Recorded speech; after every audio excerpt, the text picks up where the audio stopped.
On va faire comme on fait d'habitude, hein, on va prendre le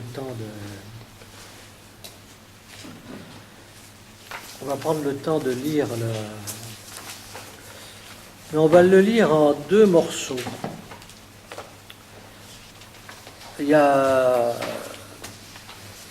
On va lire le commencement de tout l'ensemble de la Passion. Ça commence au chapitre 26. Le complot contre Jésus qui se met en place au chapitre 26 de Saint Matthieu, l'onction à Béthanie, la trahison de Judas. On va s'arrêter là d'abord, et ensuite on reprendra un peu plus loin.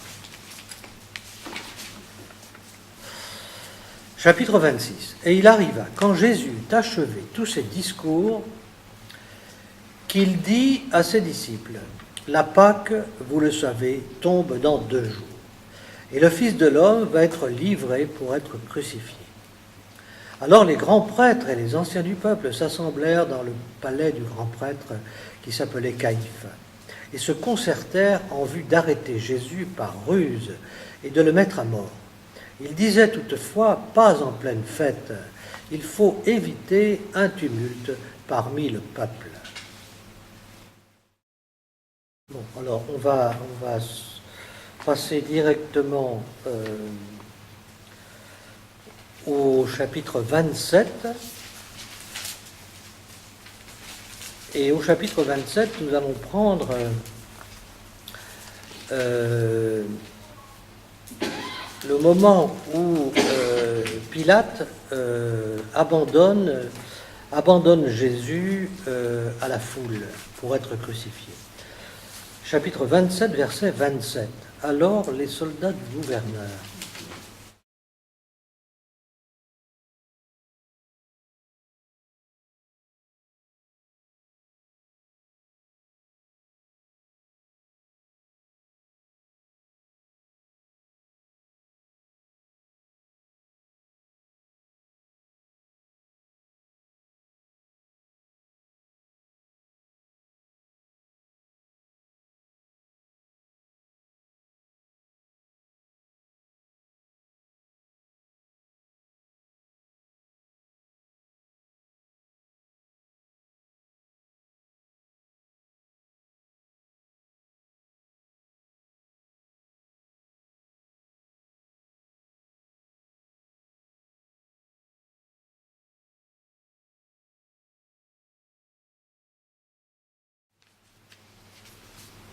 On va commencer par le Fils de Dieu, à la confession de foi du centurion. Elle est mise certainement là en contraste, effectivement, avec tous les propos de dérision qui ont été tenus par les responsables du peuple qui auraient dû reconnaître Jésus. Mais il faut bien remarquer que le centurion ne dit pas vraiment celui-ci était le Fils de Dieu. Il dit vraiment celui-ci était fils de Dieu.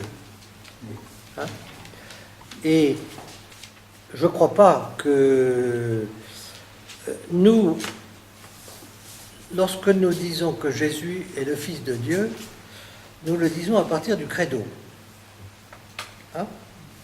Et à partir de toute l'élaboration qui a été faite dans les premiers siècles, qui a abouti au symbole de la foi. Les deux grands symboles que nous lisons habituellement.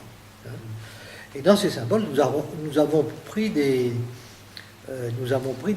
concepts, des notions, qui sont en particulier des notions bibliques, mais nous les avons chargées d'un sens qu'ils n'avaient pas forcément au départ. Le Fils de Dieu en Israël, c'est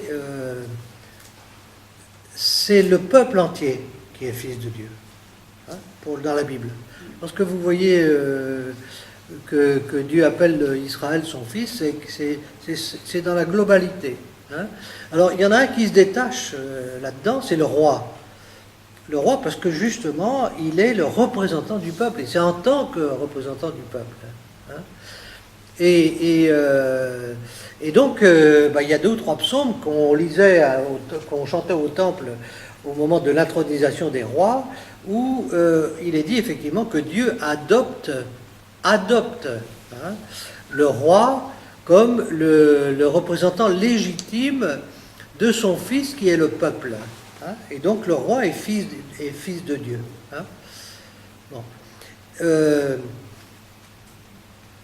C'est peu à peu hein, que, par la prédication du Christ d'abord qui parle de son Père et qui ne s'adresse pas à Dieu en dehors de cette appellation, hein, et qui institue d'abord à partir de là une relation nouvelle, appuyée, hein, qui n'est plus celle simplement de Dieu créateur avec sa créature, mais qui est quelque chose d'autre, hein, de beaucoup plus intime, hein, que peu à peu l'idée d'une filiation tout à fait particulière de Jésus à Dieu, et qui nous entraîne aussi dans un autre type de filiation. Hein. C'est peu à peu que ça va se faire. Hein. Et d'ailleurs, ça va se faire aussitôt pratiquement à la résurrection, puisque ce sera la prochaine fois, la dernière fois, mais c'est tout à fait caractéristique que, par exemple, lorsque Jésus envoie les saintes femmes à la résurrection en faire des commissions aux disciples, il leur dit « Allez voir mes frères ». C'est-à-dire qu'il met les disciples sur le même